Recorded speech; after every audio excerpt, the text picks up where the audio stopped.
Are we all in? Woo! Yay! Hello everyone! Hello! Welcome to the Counterculture of Anime Fandom. So, Woo! briefly, this is who we are. Zoe, introduce yourself. My name's Zoe. Most of you probably met me at Minamicon before. I'm a PhD student at Birkbeck University's Japanese Cultural Department. I'm doing a PhD on female fan culture in the yaoi genre. So we just bring some chairs in. The chairs are at Oxford, today. I study yaoi fangirls. I hold a master's in contemporary film development, and I'm a bit of a film nut for Japanese and Asian cinema. I'm Leah. I'm a PhD student at Bar University. Specifically, I'm looking at the interactions between Western anime fandom and Japanese cultural industries. There is more to it than that, but every time I try to explain it to people, they kind of go, if anyone's all that curious, find me later. Did anyone go to my panel that I did at Minamicon last year about the changing the face of British fandom? Oh, a few people. So I'm on YouTube most of it. Okay, alright. So you also want to talk about what you did earlier this year on TV? Oh, yes. Part of the reason I'm doing this is a bit of an awareness thing. I signed up for an episode of the Gok Wan show. We saw it was awesome. It was an interesting experience because what I filmed and the journey I went on was not what they aired. I went on it for a completely different reason. I went on it, like many women, for body issues, confidence issues, and trying to find the person I was inside after I'd lost a lot of weight and gone through personal trauma of my dad dying. They cut all of that out and basically showed footage of my bedroom, and on national television Gok Wan said Zoe is single because she is sad anime and manga and John Barrowman fan, and that she was a depressed emo goth. I'm here to disprove this thing, very much so, and prove that... Something we will talk about in more detail. Yeah. Bollocks to Gok Wan. Yeah, basically. Put this in, this is from, I believe, Saturday Morning Breakfast Cereal, which is a lovely comic, but for anyone who can't see it, top panel, I pretend to live in a world with Victorian aesthetics and futuristic technology. It takes a lot of imagination, but adults pretend to live in a world where the esteem of their office manager is existentially fulfilling. My God, you guys are the best role players in history. This is a little bit related to what we are talking about in terms of counterculture and fandom and how they relate. So firstly, definition of counterculture. A culture with values and mores that run counter to those of established society. It's heavily associated with the beat and hippie generations in the mid-20th century, more recently hipsterism. Also can be applied strongly to fandom. Zoe's specialty in counterculture is to do with cinema. So I've got a slightly different take. I actually study cinema, the medium. So for me, film is culture. It's a direct reflection of the society, the history, and the time it was made. So when you want to escape from that society, you want an alternate, inverted, you get counterculture cinema, which works to directly reflect what's not going on in history, what you want to escape from, which is why it makes anime one of the perfect examples of counterculture cinema, because anime is a direct reflection of every thought, desire, interest, passion that cannot be achieved within Japanese society. So anime fandom as counterculture. Fandom fundamentally is resistance. You may not make that much of a connection immediately because it just feels like a thing that you do, but fan engagement exists as a counter to and escape from the mundanity of normal life. I don't know about anyone else. I work retail and it's shit. I hate it. I have to serve stupid people who come in and, I sell swimwear. They come in and say, where's the swimwear? So much of the stuff that I do as a fan, and part of the reason why I'm doing the PhD as well, is because it's a passion which helps me to get rid of all of that. It feels more like, my whole life is not working in retail. There is more to my life, and this is a complete counter to that. It makes me feel like, it gives me a break from the daily grind where bills have to be paid and people have to be dealt with. I can add to that by, I'm a nursery nurse. I look after children for a living. So I'm very much in an environment where they're like, oh, you're 30, you should be married and settling down, when do you want children, when are you going to bring your children to nursery? And on the weekend, you should be out trying to find the perfect partner, and on the weekend I'm going to Doctor Who conventions or comic book fairs and not, ready for babies and settling down and what's meant to be this normal life. Instead, I'm obviously studying a PhD and being a fangirl. Expressions of fandom are still treated as abject and undesirable by mainstream society. If I say abject, do people know what I mean? Blank stare. Anything which is abject is anything which is considered to be unpalatable to mainstream society and therefore must be shunned actively. Probably, I'm sure people probably have experience of this. When I did my panel at Minamicon, I said about how people didn't seem to be shy about their fandom anymore, but I had people say, no, we still feel a little bit funny talking to our peers who are not part of the fandom about the anime that we watch and the manga that we read and the fact that we cosplay. So have people had that kind of experience where there's a sort of shyness to it just because there is always the worry that someone's going to look at you funny because you say you do it? Yeah. I get a lot of that. It's not as bad with younger people these days. Yeah, like I say, it's a generational thing. It does depend on the fandom as well. It depends on the fandom. It depends on the fandom, it depends on the age. So as time goes by, things become more acceptable. But I mean, certainly when I was at school, I didn't, as much as possible, I avoided talking about the fact that I was interested in anime and manga because people just could not understand it. And there were limited ideas of what I was talking about. and it was always kind of, oh, that's just that tentacle porn. No, it isn't. But there's no point in me trying to, discuss that with you. It's being called at work, the girls come in and go, oh, Zoe, you're reading some of your funny books again. Or, oh, why are you drawing? Why would you want to be sitting on your lunch break doing fan art? And instead, it's like, oh, did you see the latest episode of Towie? I'm like, no. Why is that considered the normal thing that they've all connected over and will have a huge conversation about some girl's weight in a magazine? And I'll be like, oh, did you see the latest episode of Doctor Who? No, it's for children. Like, you know. Is it not the same for people who are fans of Towie with the people who are fans of anime or Doctor Who, or is it not? Nonetheless, geekdom is still considered to be a minority thing. Someone who is a fan of the X Factor, might get sort of looked down on by someone who's really, really not into that, but nonetheless, it's either socially acceptable to be a fan of reality TV because it seems to be the social norm to want to watch reality TV, and not the social norm to want to watch anime and manga. Yeah. I think it would be a case of if the norm was watching anime and manga, this panel wouldn't be about anime and manga, it would be about the Towie. Oh god. Shut up. That's a horrible thing. Thanks for my latest sociology of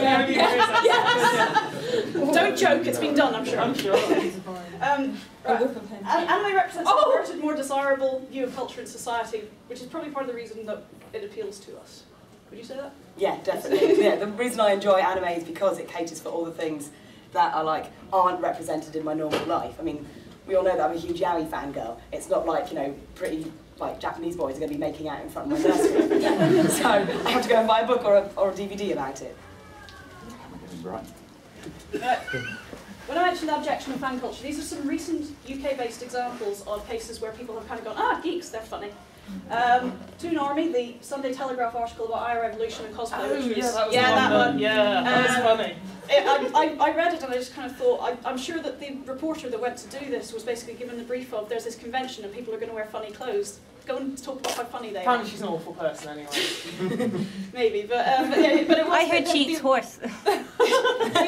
The attitude that it took towards cosplayers was just kind of, it was very dismissive, and it kind of characterised people in very limited forms, and it was Zay, wasn't it, who was described as shelf stacker by day. And the whole tone of it was, these are funny people. Similarly, the Big Brother's producers targeting London Expo cosplayers in an effort to find good TV for their new series, which was not responded to well by the fandom at all, but nonetheless... Didn't find anyone. Most recently, as Zoe's already mentioned, Gok Star Secrets, which was dismissive attitude towards fan activity and identity. Basically, so much of that was conflated with geekdom is not only undesirable because it's not mainstream, it's also undesirable because it's not feminine. Which I think, I've been going to cons for a long time, and there are, it's so much more of a balance between male and female attendees now than there were back in 1997 when I went to my first con. And so much more. Anyone that was going to cons in Laura, you were there, weren't you? Yeah. There's like 4 women there. I've told this story, I think, in my other panel, but there was Minamicon 6, I think it was, when they were still printing the names of all the attendees of the con book. I went through it and counted, and there were more people named Chris at that convention than there were women. I have seen a few things going the other way. Is this the time to talk about them, or is that coming up later? We're going to have discussion at the end, just because I don't want things to overrun. We have a short time period, but we will discuss things at the end. There is more positive stuff. and it's coming through. But nonetheless, there is still that pervasive attitude of, this is all funny stuff, and it's weird. Simulacra is a concept that we're just going to introduce at this point because it's something we'll be talking about. It's any artifact which is neither truly original nor a pure copy of another thing.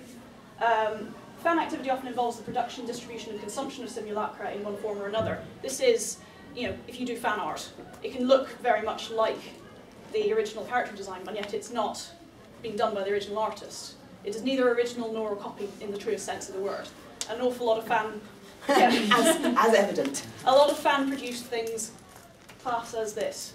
It's something we'll be talking about soon. Alright, cosplay is probably the most immediate thing that you can talk about in terms of fan activity which feels counterculture-y, because I'm sure everyone has been to London Expo and had people sort of walking by and shouting, "It's not Halloween!" Except for the one year when it was and people were shouting back, "Yes it is!" Half the time all the cosplayers were dressed up as like Frankie and they were scaring everyone.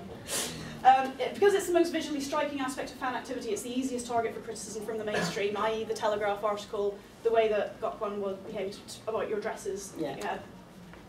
People's reasons for and approaches to cosplay vary widely, but the theme of escapism is pretty universal. Cosplayers, there are people who make everything from scratch, there are people who will buy existing clothes and then modify them appropriately. It's all almost the same thing, but it's the uniqueness of people's approaches to it. Also, another thing, this is something that someone said to me a few years ago, and it kind of blew my mind a little bit. When you make something, when you make a cosplay costume, it is literally the only one like it in the world. And I kind of thought, I never thought of it like that. It actually is, because two people could make the same costume, but their approaches to it would be very different, so therefore the costumes will come out very differently. And it's really, really nice and unique and interesting on that level. The play of cosplay can refer to simply having fun, but also to playing with your sense of identity, since most everyday constraints no longer apply. This is why you have crossplay. You can choose to be the hero, you can choose to be the villain, you can be powerful when in real life you kind of work a shitty retail job. It allows you to choose what you want to be. I know some people don't go for going in character so much, and some people really do, and that's kind of part of the fun for them. It also provides an avenue for creativity which may not exist in the cosplayer's daily life for whatever reason. Again, I worked in the creative industry for a little while, but I'm not working in it now. Cosplay is a really, really good outlet for me. I probably would be still making things if I were not going to conventions. It's just that I feel a lot more passionate about it because I'm going to events, and I have costumes for events. Do you think the same? Yeah, I really love, my cosplay is slightly different by the fact that I don't choose to be characters. I'm very much into, I like particular kind of fashion styles and iconography and genres, and I like to make clothes, so I've got a whole range of clothes depending on the events I'm going. So I'm in a manga dress for this one, for the Doctor Who conventions I wear a TARDIS dress, for my Supernatural conventions I wear an Impala. I feel like it's a way of actually, for me, connecting not like a skin gazelle or anything. No. Good old car, got functioning boot and everything, weapons rack, it's amazing. But it's a way to connect with the actual media. So to be able to connect with anime, I want to become the anime because it's inspired me to create the clothes, and because I like rockabilly and pin-up wear, all my clothes designs that I wear, even some of the stuff later on I'll be wearing a dress that's something I made just to go out in, that I would never have started making my own clothes if I hadn't been a cosplayer first. So it's taken that original text from the medium of anime, and now it applies to my actual life and how I will dress when I'm not at work. Lists. Original characters in steampunk, these are, people create these themselves. There is not an original thing that they are working from. It's their own idea which they have brought out. Crossplay, obviously, is a bit more of a thing now, I think. It used to be, I think you would see cross-players who tended to be kind of guys who were doing it for a laugh, but more and more there are people who are taking it very, doing a really good job of looking like the opposite gender. Too good of a job. Luke! Well, what about the other way? Well, it's cosplay either way. Men cosplaying as women, women cosplaying as men, yeah. Back when I first started doing anime conventions, I would only cosplay as men, and generally from mostly from the dark shoujo and the yaoi mangas that I read, because I found that I could identify with the male characters more, because the female characters were nothing like who I wanted to be. I did not want to be peppy or cheerful. I didn't want to be kind of There's not a lot of female sexy. characters in yaoi manga, are there? Well, no. There's not many female characters in the stuff I watch. But, well, Utena had lovely female characters in it, but I would still want to be the guys because I could relate to their story arcs and their feelings. So I spent most of my time cosplaying Muraki, and, you know, because I love Yamina Matsue. Now I'm kind of becoming Yamina Matsue. So, like, I'm taking it to the next level. But yeah, I used to only cosplay male characters. I put Lolita and other Japanese fashion styles in there, not because these are cosplay. I know there is a great deal of contention about people sometimes love Lolita in with cosplay. Full discretion here, neither of us actually know that much about Lolita. Are there any Lolitas here? I know a fair bit. Yeah, no, yeah, there we go. Because coordination is a big part of Lolita culture, isn't it? So yeah, it's a big, you know, it's a big thing that is a part of being a Lolita, is getting the right coordinates and constructing things around that. I agree with you very much, but I wanted to knock too hard in case of... That's fine. Concept cosplay is really Zoe's. Yeah, basically, as I've been saying, I've now taken my cosplay away from the characters into, like, for some unknown reason, I wanted to be the TARDIS. I just thought it would be the greatest, like, homage to one of my favourite fandoms. So I made the Rockabilly TARDIS dress. I appeared on Gok Wan on it, and got a bit laughed at on public television as a John Barrowman fan. Oh, why would you want to wear that? And I was like, but it's not like I walk down the street in the TARDIS or go to, like, Asda. Well, I probably would, knowing me. But, like, you know, it was made as an homage. It's taking my genres and my passions and interests, and, like, Impala is supernatural. I mean, this has been my latest creation by the fact that, like, I'm a girl that reads manga, and one of my favourite distributions is the shoujo manga thing. And I'm like, well, shoujo manga, girl manga. I'm sure I could become shoujo manga, I'm sure. So I started drawing out this dress, and it just became a huge project. And so I'm now going to be, I cosplay genres and stuff, and also it allows me to kind of have a true reflection of who I really am inside, and now complements a lot of the tattoo work I've got done, because I'm a believer that the skin is your canvas, and I actually want to be manga, which is why I'm now about 40% tattooed, and it's all for manga. Talk about that in a moment. Would anyone like to see the TARDIS dress? Yeah. I haven't seen it. There we go. Yay! Not really famous. I don't have an Can ego I at just all. ask, Yeah. do you care that people sort of look down or are It's not quite that I'm- judgmental? It's not that it's weird, because, like, I'd love to say no, I don't care, but you can't not care when people are being judgmental. There's a bit of a catch with what I can say, because the producers of the show have banned me from talking negatively about the show in a public sphere. So I'm not allowed to Facebook, Twitter, or publicly talk about... We won't tell anyone. Yeah, but please do, because I'm not allowed This to. isn't the internet, so... Yeah, exactly. This technically isn't a public forum. No, it's a private function. It's a private membership function. The video is going to be going online, but... Well, just cut this but one. basically, what I didn't like about the way they represented was not so much that they were looking down, but they were looking down on something that I feel really passionate about, something that I think involves a lot of talent and dedication, and lumping it as kind of like a sad hobby. They said that, like, when you saw my room and stuff, they said I looked like an 11-year-old boy. And I'm like, because I've got a buttload of Gundam, like, action figures and a John Barrowman poster. Like, you know, I mean, it was... I didn't I don't like... think many 11-year-old boys have John Barrowman. We don't know what the problem with John Barrowman was. If you watch the episode, he was forever just dissing him. It's like, oh my goodness, no wonder you're single. No one will ever date you because you like him. Gok Wan's just upset that John Barrowman's better looking than him. And everyone else. That's what we want to be. We just think, as he said, we all think that John Barrowman clearly turned him down.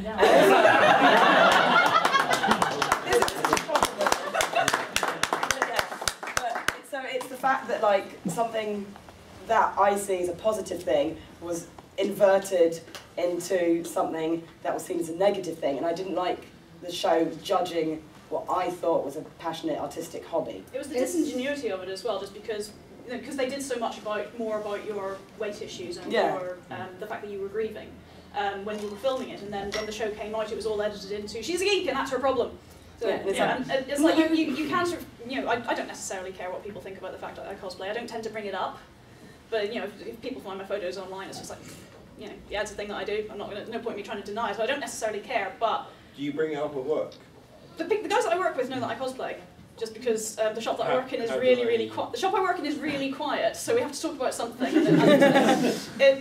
I've a co-worker who's a massive football fan, and if I don't talk to him about something, he's just going to talk about Arsenal all day. And I'm just like, shut up. which is its own fandom. Again, it's funny that the normal kind of conflict tends to be between kind of geekery and football fandom. Again, there's a lot of overlap, actually. Not in the way people approach it. It's there's a lot of overlap place it holds in their lives. There's a lot of overlap between the way fandom is constructed in general across all fandoms. It's just for the sake of this, it's easier just to talk about it. The thing that I found, even as you were saying that there, and it was something I was thinking about because she talked about this yesterday before as well, is what it sounds like to me is atypical media bullying. They couldn't target you for your weight issues or your grieving, but they could target you for something that's socially unacceptable, which is the general term of all bullying. A lot of people who saw the episode say Gok came across as picking on me, rather than trying to help me. He was just having so much fun going, weird little girl, what can I do with that? The problem is it made good TV. Yeah, that was it. Well, also the purpose of the show is good because it wasn't seen from the viewers as bullying. Because because the amount of people going, oh wow, she looks so much better now. Oh, and I was like, yeah, I looked amazing by the end of the episode, but I can't exactly go and buy a £2,000 designer dress and all the Spanx in England, like, you know. But are you saying reality TV isn't real? No! Blow your mind. But the purpose of the show is they have you on the show, and the idea is that they're going to find your problem and they're going to fix it. Yeah. Because that's they found my problem. Seeing your other two problems are the fact you're grieving and you've got weight issues, and they've got 2 weeks to do this. Exactly how are they going to fix those? So they're going to find something, target, and say, right, that's the problem. We'll the thing is, they worked through the issues when they were filming with me. Right. So they actually filmed loads of that, and then they said to me, the producer said, oh, we decided not to air it because it was a bit too dark for the kind of show we were making. Then why pick me to be one of the people on it? Yeah. I was like, oh. It's soft target. Yeah. Anyway. Just out of interest, did you get any say in the final edit? No. Nothing. Nothing. At all.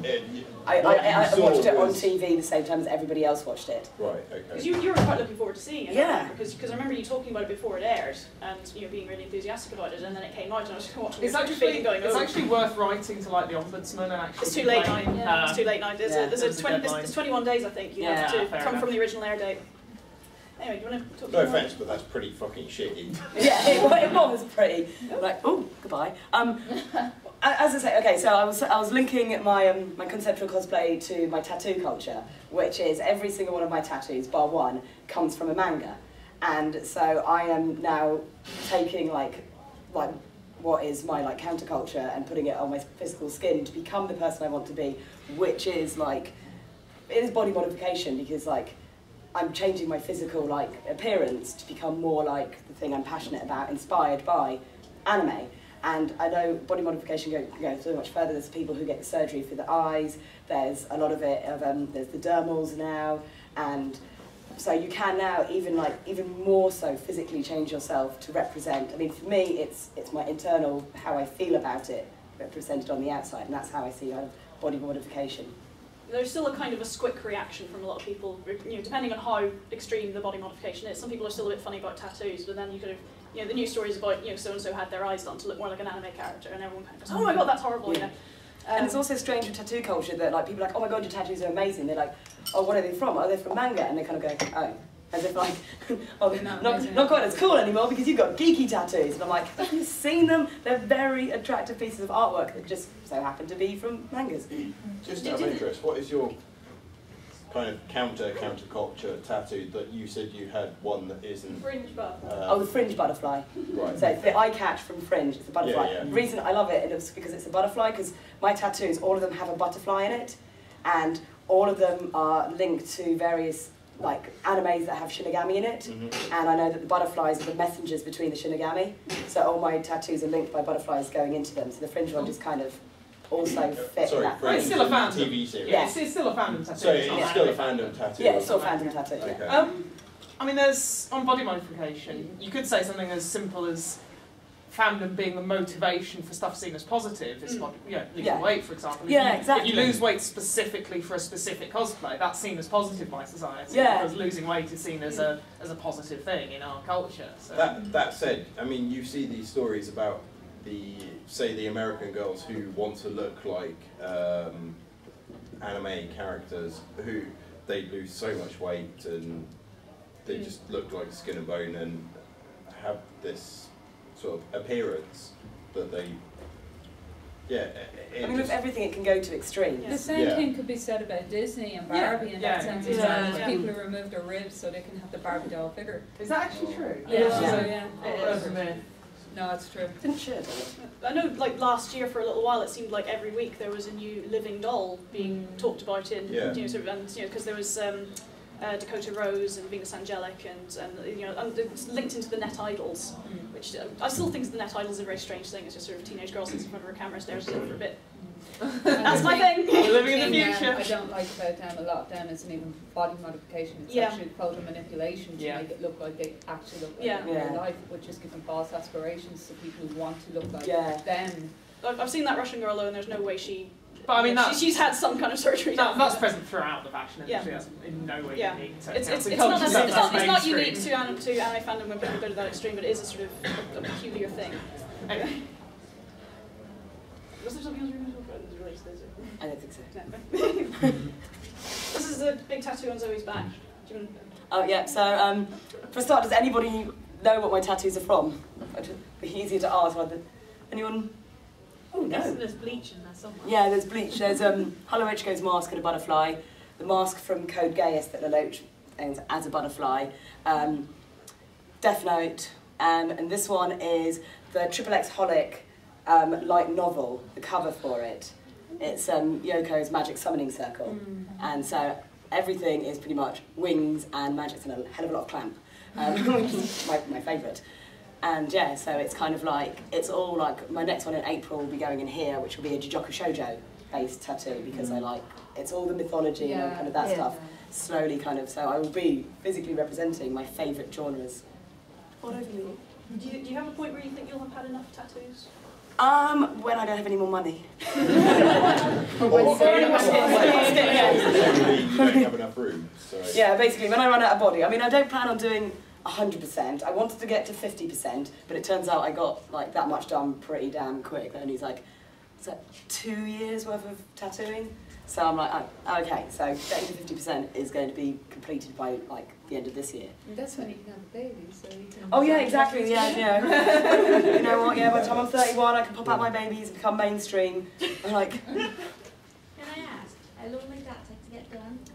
This piece here was 9 hours, but I did it in 3 sessions because it hurt like a bitch.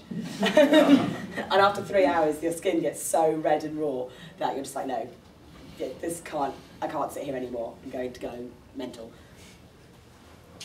A lot of Haribo sweets.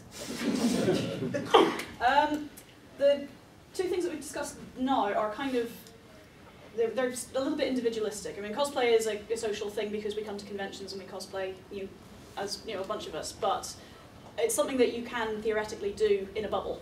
You don't need to go to a convention in order to be making cosplay and find it fulfilling, even if that's your thing. I wouldn't, but I'm going to put that much effort into making a costume. I'm going to go show it off somewhere. But body modification as well. That's an individual thing. It's not something that you kind of sit down with people and say, right, I'm going to have this tattoo done. Let's talk about this as a group. Let's film it and all kind of like watch it together. How long does it take you to plan your tattoos, for instance? I'm a little bit odd. They came to me. Like, I didn't plan them. I would see an image. I would fall in love with it, and I know it would be the one for me. And I made sure that I'd have to be in love with this image for a certain amount of time to know. Like, the one on my back, I saw it, and I didn't get it done until 3 years after. And after 3 years, I was still desperate to get it done. So I knew it was love, and I knew it wanted to be on me. And also, I don't plan the tattoo. I see the patch of skin, and the skin looks lonely. It honestly does. It feels lonely, so therefore, the next image that I fall in love with, it connects like that. Is that the same with all of your pieces? Yeah. But, the distinction between a fan and a mere consumer can be made through social involvement. Something that people said to me when I was doing my panel at Amicon was, well, what about people who don't go to anime conventions? I was like, well, not as interested in them because they're not doing stuff. Certainly they exist, but they kind of exist in a bubble. It's people actually go and engage with their medium of choice, which are interesting to look at because they are, like I said, they're involving themselves in the counterculture. They're actually doing things. They're creating things. They're putting themselves out there. Fandom is social by nature, so many modes of fan engagement involve collaboration and group enjoyment. Many collaborative works are used as a means to establish and explore fanon, which represents a very deep involvement with the source material. This is very much more your... Yeah, okay, so as an epic fangirl, obviously I read fan fiction, I do fan art, I love like AMVs, I collect Shinshis, I mean, and all these things by very definition become counterculture, because a lot of, like, say I watch /AMVs. /AMV will show two characters that may not be having it, but it's interpreted by the fan as the fan has seen it and represented so that other people can enjoy it. And so therefore they've taken something that is not canon in the source material and reinterpreted it to be enjoyed. So it's counterculture to the actual show itself. Yeah, so a lot of like fan fiction writing is a lot. I mean, I read fan fiction writing. It's the same, and also fans do this to kind of. I mean, I like fan fiction because it adds an extra layer to the medium I'm watching. So a lot of the stuff is Hawaii 5.0. Let's say that's my biggest fandom. What makes it so enjoyable is after the episode is over, there'll be fan fiction out that will extend aspects of the episode. So therefore, I feel like the fan fiction becomes my canon because it's all part of the viewing pleasure and experience, and it's like, and then it's shared. It's like it's a community kind of thing. Everyone will comment on it, request more like it, and it kind of grows. I'm trying to.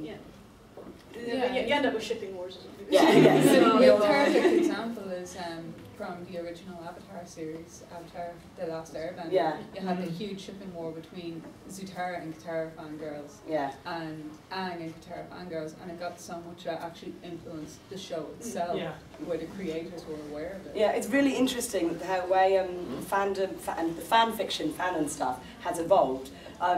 I've been reading it for years, and a very famous case study was when Anne Rice sued the fan fiction writers for changing her characters. Yeah. And ever since then, fan fiction, fanzines, and all this stuff went underground because people were terrified that their fan appreciation was going to get sued and publicly shot down.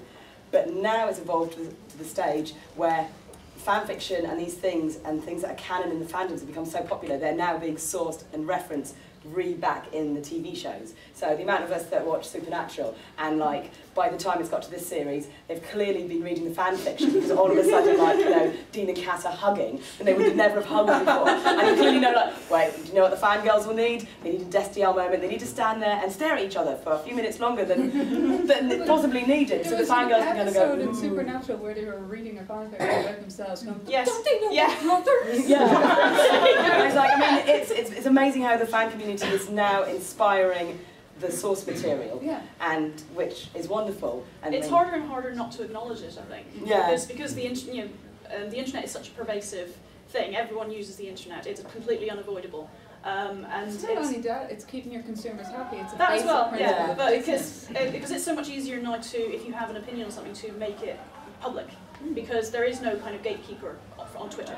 There is no gatekeeper on a free blogging service. Or the internet in general. Yeah, and the internet in general. I mean, there are places where you could get an opinion published, or you may not, depending on whoever is sort of looking after that website. A prime example of that is 50 Shades of Grey. I mean, that was fan fiction. It was fan fiction. It was Twilight fan fiction, but they changed the name of the characters. Yeah. And well, that's that weird kind of fan fiction where, like, this is Edward and Bella, but they don't actually act like Edward and Bella, live like Edward and Bella, or look like Edward and Bella. They just are in some esoteric, sort of platonic sense. They are Edward and Bella, even though they're not like them. One of the big things I find with fan fiction, fan art, a lot of that, it's a way for people who are unsure about their own skills to enhance their creativity. Like fan fiction, AU fan fiction, which is exactly what that is pretty much a way for people to get their stories read and people to appreciate their work by getting someone else's fan base to come in and read their work. Like I do AU writing sometimes. And my writing got so popular, even though the story contained the original story, but it was a completely different story, and people loved it, absolutely loved it, and it's a real boost for people in that sense. So it's there's quite a couple of modern writers now that started off as fan. Like I read Cassandra Clary, the City of Bones, Mortal Instrument books. And what I didn't realise that before she was writing these wonderful books, she was a Harry Draco fan fiction writer. And I was like, wait a minute, Cassandra Clare, who's doing this amazing like 9-part like beautiful mythology books. used to write Harry Potter slash. I need to find the very secret diaries. Yeah, the very secret diaries as well. That's mostly what I know Cassandra Clare for, and then I found out she was heavily involved in Harry Potter fandom. And I was like, oh. And now she's like, I've only ever known her as a proper writer, and so I didn't know this background about her. And I'm like, you've kind of come a bit cooler now. Like it would start with, but now you're awesome. But the other thing about these is that it's something which someone will produce a thing and then someone else will build on it, and then someone else will build on that, and that's how the culture is formed. I went to a conference in Norwich last year to present a different panel, and someone there was talking about Hatsune Miku, specifically about sort of Japanese Hatsune Miku fandom and Nico Nico Doga. And something that she said was that it is sort of someone gets Miku and will manipulate it to have her singing a song, and someone will write a song, and then someone else will write music for it, and then someone else will put it into Miku or another Vocaloid, and then someone else will make a video for that, and then that's up on Nico Nico Doga, and it's a big collaborative work, and then it's enjoyed by all the rest of the fandom, and so it's the collaborative element of it. Yeah. Anything else from that? Interesting thing about the Shinshi, this is a bit of a side topic, but because we were discussing this earlier about how there's been a decline in fanzines and the Shinshi, and this also came out at a talk I was doing at Birkbeck, but it turns out that the copyright laws in the UK changed a few years ago that meant that the Shinshis actually break copyright rules and therefore could no longer be imported here.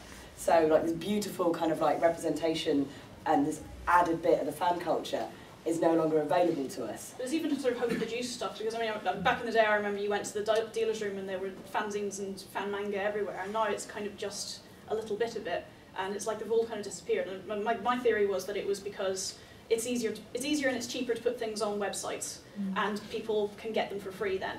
And with printing costs being what they are, I worked on a fanzine back in the day, and it cost money, a lot of money to produce them. And I remember discussing with my co-editor at the time about how much can we sell this for just to cover the printing costs, and then that's no one's going to pay $3.50 for a fanzine, because back in the day no one would have done. Yep. Yeah, I think there's also something to do with the support, because scanlations are so free and literally free and easy to get. Anyone who ever goes on Aaron Fantasy just means that why would I buy my edition sheets when I could just go on there and go, oh, that sounds interesting, or I like that one. Which is a shame when you do it and people are thinking, oh, okay, I'll get it cheaper online. I'm like, okay. So that's where I think Sweatdrop have done their own characters. They don't do stories based on. Sweatdrop has never done. No, exactly. Stuff that's But yeah, the fanzine thing, basically, nobody does it because you can get it for free online. Why bother making your own when you can scan late, Shonen Jump or whatever as soon as it comes out? So that has destroyed that element of creativity, I think. But it's interesting, with I did the Super Comic Con last weekend, and the amount of postcards and artwork I bought of it's really interesting to see. There's a load of Japanese artists and people who clearly came from a manga background artists doing fan art based on the Western genres. So I was buying loads of so much Sherlock it's stuff. postcards rather than full it's comics. not comics, exactly. Yeah. I mean, at the London Expo you find a lot of people doing. The fan art tends to be prints and postcards rather than comics. The comics are original. The prints and postcards, they'll do a few fan things as well as their original stuff and mix it all up. The cheaper and faster turnaround. Yeah. Whereas comics are hard going. If They ever tried, I mean, I have 3 comics I did myself, and it cost me a heck of a lot of money to get them printed, and then transportation for them was ridiculous as well. And I didn't make the money back on them. I still have them. I still want to sell them, but it's just not economical. Yeah. Especially, it's a lot to do with awareness as well, because people would rather read things online, but people need to be aware that if you're not supporting the artist's not going to be around. Yeah. It'll be interesting to see with the advances of all the ebook stuff, that being able to still do your comics online. For 59p on Kindle. Yeah, exactly. If that will reboost it again, especially with the backup technology of, has anyone seen the new kind of digital, it's £2,000, I want it desperately. It's just a big digital screen where you can do your artwork on the screen. Tablets, and it's really, really the detail you get it in, and the artwork you can get through that. It'll be interesting to see how technology now, we'll see what that will do for. I mean, I come from a different fandom that's very, very heavily art based, and you've got now. you know, artists who can do speed painting, they'll do you an absolutely beautiful, stunning painting in 2 hours for $40 because you've got the there's no drying times. You've just got the big tablet, boom, boom, boom, done, and you can just work into it for 20 hours. But it's basically blocked out and pretty after a few hours. And that sort of speed of production is something that technology is allowing, which you couldn't do with acrylics or watercolours because you've got to let them dry in between coats. Because I love acrylic, but you do a canvas painting and it's just like, I want to work on that bit, but it's like, no, and you'd have to sit and wait. The interesting thing as well is that there is now more of a move towards crafting, which feels like something which is happening more in general. I think because it's a age of austerity kind of thing. People are just making stuff and making extra money that way. There's the rise of Etsy. Was it notonthehightstreet.com? There's a lot of like small businesses that sell personalised things. I agree completely because I'm part of that too. Yeah. The flip side of that though, because of the fast consumer culture, people want it for Primark prices. And that doesn't cover. Even if you get the cheapest on eBay, it doesn't cover import time. Not even minimum wage. People are selling prices for $5, but if they're starting out, it takes them like an hour. It's like is $5 a minimum wage? I don't think it is anymore, is it? The trick there is creating something, having a unique selling point. Because the stuff that I do and sell at Expo, I can crank out 20 quid's worth of items I can crank out probably 200 quid's worth of items in a day because it's something that no one else is selling and because it's something that the importers haven't got a line on yet. I can sell something for 20 quid that Primark would sell for 2 if Primark made it. Primark don't. That's the point. Crafting kind of has the longevity as well in the sense that you can't go online and enjoy a bracelet. You can look at a lovely picture of a bracelet, but you cannot actually have a bracelet. It's an actual physical thing that you have to buy, and you cannot have it in digital form because it's not the same thing, which is the problem that Dojinshi and Fan Manga have run into. There is a bit of a problem there. There is just a more movement towards just buying merchandise. Because a lot of people, even just with the mainstream, just buying DVDs or comic books or books in general, you see more people going, no, I'm going to buy this action figure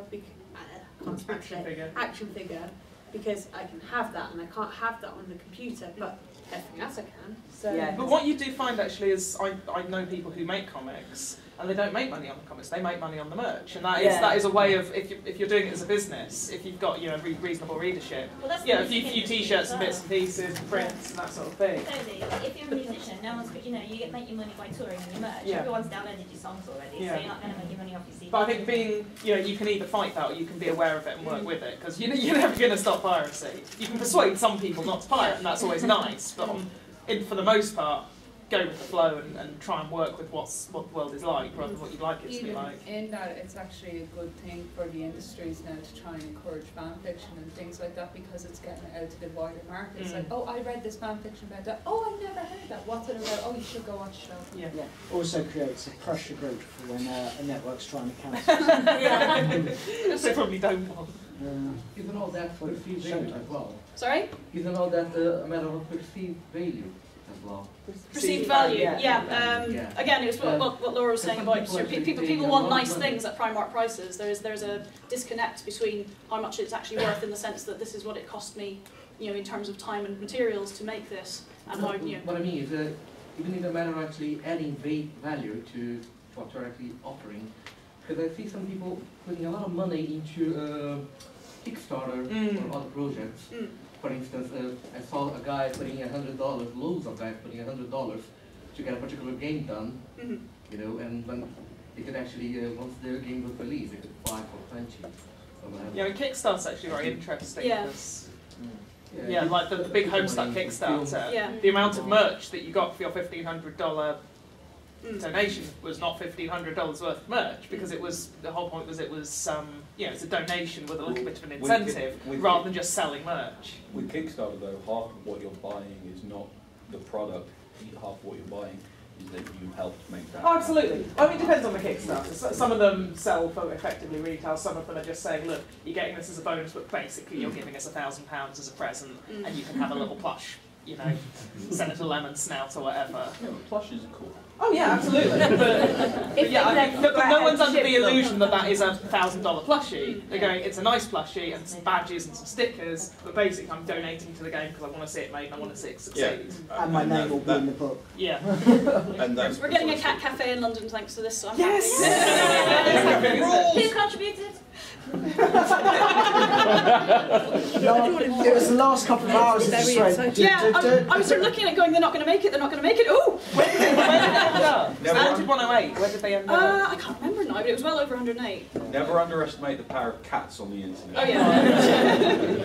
Well, hopefully it'll all do well and they won't get shut down by the health and safety. Don't break the dream. Yeah, we kind of moved on to the discussion a bit anyway, so yeah. Anyone want to add anything? People have been adding things anyway. I mentioned earlier, mainstream positive portrayals. Yes, Dara Green, there was a show, it must be about 5 years back, where Dara Green would go round unusual subcultures, hang out with them for a weekend, and then do a stand-up set to that culture. Yeah. And he did one with live role players. That was brilliant. Yeah, it was really good because it was clear that these are weird people with a weird hobby, but it wasn't looked down on. It was well, every hobby's weird. Why is it any different than painting your face blue and going to a Chelsea match or whatever? And the numbers. That's but all. you say it's weird. How is that pretty much anything human beings do is other than eat, sleep, and shit is weird, because we're very complicated monkeys with brains that are working overtime and need to be kept occupied. You have to think of the background from Darryl Green, though. He started off in a show called Echo Island, which was all about kids and embracing cultures and things like that. I didn't know that. Yeah, it was a children's show on an Irish channel. Yeah. So his and background he's also, in media was embracing things and showing things. And he's also come up through, he's a physicist, isn't he, by training? Very which is quite a geeky subject, and in terms of academic subjects, you're going to get an excess of somewhat geeky people and nerdy people in that subject. And if you consider he's a comedian who worked on a children's show that was embracing things from the outside, he's like the perfect representation of going through these cultures.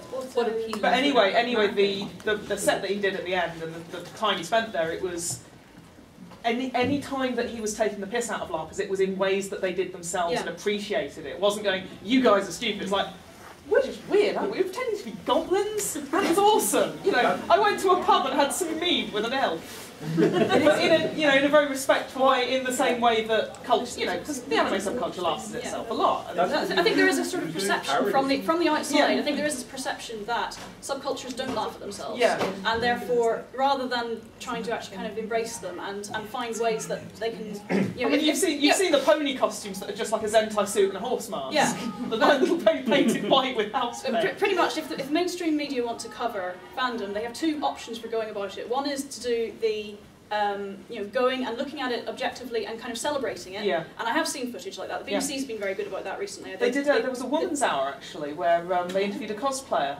On a few weeks ago. Yeah, on Radio 4. If you find out who she is, she really handled herself well. She was a young girl, wasn't she? Yeah, she was only 18. She was only around 18, and they really tried to trap her a few times. It's like, she was a high school dead character, so skimpy school uniform, this was on the radio, and stockings and suspenders, and you could see the journalist going, if I can make this an interview about new sexual deviancy, I mean, Woman's Hour is usually pretty good. That'll be fantastic. And she was like, no, I'm not doing this because I'm on the pole. I'm doing this. Yes, it's an attractive female character, but I chose her because it's empowering. I'm pretty sure it helped. Yeah. but yeah, it was part of a day, because Women's Hour's daily, and they were doing for a week. They were doing just unusual things in people, people with unusual wardrobes, and all her wardrobe was cosplays. So they did her. I don't know what they did the other days. They just stumbled across it. On that subject as well, though, with people have been interviewed. We had an interview done in Ireland by an Irish magazine, Dublin Now, I think it was called, something like that. But the people they chose to interview made the scene look terrible. They actually bragged at one stage about burning a con badge because there was like a big hoopla. We can't mention names. Another convention who we shall not mention, but they went on about burning the con badge and how it was brilliant and how they enjoyed it, but they just made the convention scene look like a bitchy, drama-heavy. Yeah, and there's some of that. That's part of it, but not a lot of it. Yeah. The problem, people are then looking at us like we just want to act like kids, but they also made a reference that because it was Irish convention, that they didn't take it as serious as people in America take it serious. Yeah, even we in, were just making a joke cosplay, of it. they're not as serious as, because like they say that the American people, they go to the extremes. And like really go to extremes. They were judging it against something that we can't compete against because America have access to cheap fabrics, to cheap materials. They can do these amazing cosplays. They have bigger houses. There's more of them. So on average, you're going to get a greater absolute number of highly impressive. Exactly. Yeah, I've seen some stuff from the UK that's utterly spectacular. But it was taken away from the fact that people were passionate about it, and it was literally making fun because of the representation that was given. Like exactly the same with that Gok experience. It's actually funny. My other fandom, which shall not be named. Fandom that dare not speak its name. Oh God. Yeah, that one. There is an understanding amongst most practitioners that one does not speak to the media, and there was an incident with a couple of them went on a Tara Strong, I think it was, a little while back, brought a certain amount of disrepute to the fandom, and were banned from the main community website for that reason. Because it's understood you do not go on these mainstream programs because you know that they're going to. But I also know that fandom, which we're not going to mention its name, which everyone knows which fandom we're talking about, there was also a massive surge in interest in it. Was there? But was it the right kind of interest? Yes. Oh, it was, even though it was an I didn't know there was a big jump. It was a horrid portrayal of it by that media. But to be fair, the people who went on did not do a very good job. No, they didn't. But there was a big surge of interest in it afterwards because, regardless of the fact that they got ripped apart, it's still, there's a whole bunch of people that were just waiting for that switch to be pressed. You see, there is the old term of no publicity is bad publicity. I mean, yeah, you did go on the show, they did make fun of you, but there was a lot of people out there that were probably really big. There was a lot of people on Twitter. It was amazing. All the people going, please don't change, put your posters back up. Or people I hadn't seen for ages. There were guys on Twitter saying, why can't I meet a girl like that? Wait a minute, I was being told that no one would want me, and all of a sudden it was just like, it was so counter to the whole point of the exercise. I mean, I think a lot of Sorry, there is a point you made of people who are in the fandom but they're in their own bubble. Sometimes they're in a bubble because they don't know there are other people out there like them, and that opened the world for them going, oh my god, there's actually more people like me. That was how I ended up in fandom. I lived in Enniskillen and I knew nothing, and I bought a magazine one day and it had a con report and I went, they have these things? You can go along and wear costumes, it's amazing. And I still find people to this day that's like, wait, there's conventions for that? Luke and I met a guy yesterday. We went to Asda and the guy that was serving us was so tell me about these conventions. I was like, come along, sit in the bar. I was one of the people that fell off the stage a couple of years ago and got sent to hospital. And because I was in costume, the guy was like, why? And I went, oh, that's the anime convention. He was like, there's an anime convention? Oh my god! I've had that at an airport when trying to convince people that it's not a bomb. I met people and I also overheard them talking about things, and I literally interjected their subject on, you should go to the convention, and they're like, there's conventions. You know, it's little things like that, and like there are a lot of people who aren't aware of it, so when you get media coverage, no matter how bad it is, you will get people going, I didn't know there was for everything like that's wrong about MCM, Comic-Con, formerly known as Expo, and I'm allowed to slag them off. I'm entitled for everything that's wrong about them, and there's a lot of things wrong. It brings people in because it's big and visible, and then they graduate and can go to proper events. To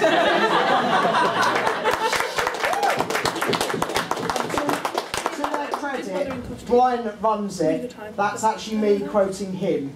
So in fairness, no, the thing about the expo that I look at the expo saying that it could be so much more in the sense that they could bring industry in from other countries if they invited industries from other countries, and that's something I'd like to develop in Ireland myself. It's something I'm working towards, as you know. That's one thing that isn't being focused on. There's so much artistic creativity out there, and the right industries aren't being brought in to view this, so it's a publicity that could be brought in. I'm inviting Nickelodeon over to Acacon, so there's going to be an industry there, and there's going to be artists there that are going to be looked at We've by had the industry. Nickelodeon. Nickelodeon are great. Kate Dixon is the girl I'm working with. She's absolutely amazing. Things that are marketed to kids tend to be more open to it. Exactly. And again, it's kind of the perception that it is childish, but exactly. Yeah. But it's weaning people into a bigger scale. Yeah. We have LucasArts, a comic artist from LucasArts coming over, so it's getting kids into the comic side of things. We have the animated side of things. We have a producer coming in. There's quite a lot of industry presence at MCM, isn't there? There is. You know, Yeah. so The one thing as much as we can, but the halls are expensive. I was actually talking about that before. I can completely imagine, but it's something that you have to build up slowly. We're almost out of time, so. Oh, Sorry, can I just change subject completely? How did your experience with Gok Wan? How did that change you, or did it change you at all?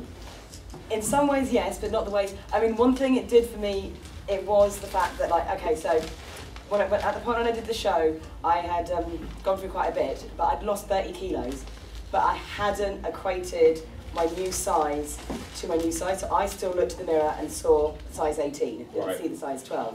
By the end of the show, with the outfits and actually being told and like having waist measurements done, I was finally able to physically see that I am a size 12. Right. What the other thing it did, by the end of it, I was so like annoyed with kind of what they'd said and the kind of outfits they'd chosen for me. It inspired me to create a wardrobe that I would wear that better reflected. Is that so you actually fought back? Yeah. Is that after the after it aired? After it aired, yeah. After it aired, I started working on this dress. I've got That's fantastic. Yeah. I've got a pin-up dress from Marvel Avengers print. Got a pirate pin-up dress. I mean, I started like, you know what? If you're going to tell me that being a fan and celebrating all these things, I shouldn't do it, and I should dress like this. I'm now going to dress. Double down. Yeah, exactly. I'm now going to combine it, and I'm making a supernatural dress now based on scenes from TV shows. Beautiful tailored dresses, like you want to, but covered in supernatural. Yeah, exactly. So it's basically the dresses Gok Wan put me in. I bought the patterns for them, and I've got one that's covered in galactic space babes. So I'm like, oh my god, Rockabilly space babes dress. You must have that. By the way, so he's not allowed to say this, but I am. # Geeks Against Gok. You and then we'll finish. Yeah, it's probably a little off topic, but so how many geek dates did you get off being on Gok Wan? None. How many will you get after this? Really bizarre thing, okay. Quite hilarious because the guy they set me up at the beginning with, the one that was the really terrible date where I was going blah blah blah nom nom nom fish, which was completely taken out of context. They just thought that would be really funny to put that in there. That was us pissing about after they said they'd finished filming, but they hadn't, and they put that in as an actual response to a question. But that guy, Ali, he had turned up in black boots, black skinny jeans, a black leather jacket, and like facial stubble. They took one look at him and shit, you're Zoe's type. They went out, they bought him a new outfit, they shaved him, restyled his hair, and banned him from talking about classic rock and movies, because when they found out... he actually was interested in. Yeah, and because I'm a huge classic rock fan, I love movies. So basically he couldn't respond to the stuff I was saying, because afterwards, when the camera stopped rolling, he came up to me and went, that was a really awesome date, I'd love to take you out for real, can I have your number? And the producers went, no, because she's contracted to do this show, and it's counter to what we're trying. So have you got back in touch with them? No, I wasn't allowed. The producers kept our details. So, yeah, they said that they'd have to run CRB checks before we could pass on details. You could do it on the internet though, I bet you can find it. Right now, the last date I went on, and they edited it as if it was really lovely, was one of the worst dates I've ever been on in the history of mankind. So the second date was with a guy from Forbidden Planet, how much free No, comics he did you get off he wrote for SFX. I used to work with that. I was like, oh shit! And I was looking at it going, that guy looks really, really familiar. Yeah, because part of our shit, it's him! When we were sitting in Venice was discussing Leah. Oh my god, you used to work with Leah! She's one of my best mates! The really, really funny thing as well is that his... or any free No, I got nothing out of him. That is a shit day. Apart from the fact that he gave me his business card and he goes, well, I now do electronics, so I make loads of money, so you've got to look me up back in England. And I was a bit like... So basically, to reiterate what Andy said, reality TV isn't real. Yeah, basically, Gok's cock. Do not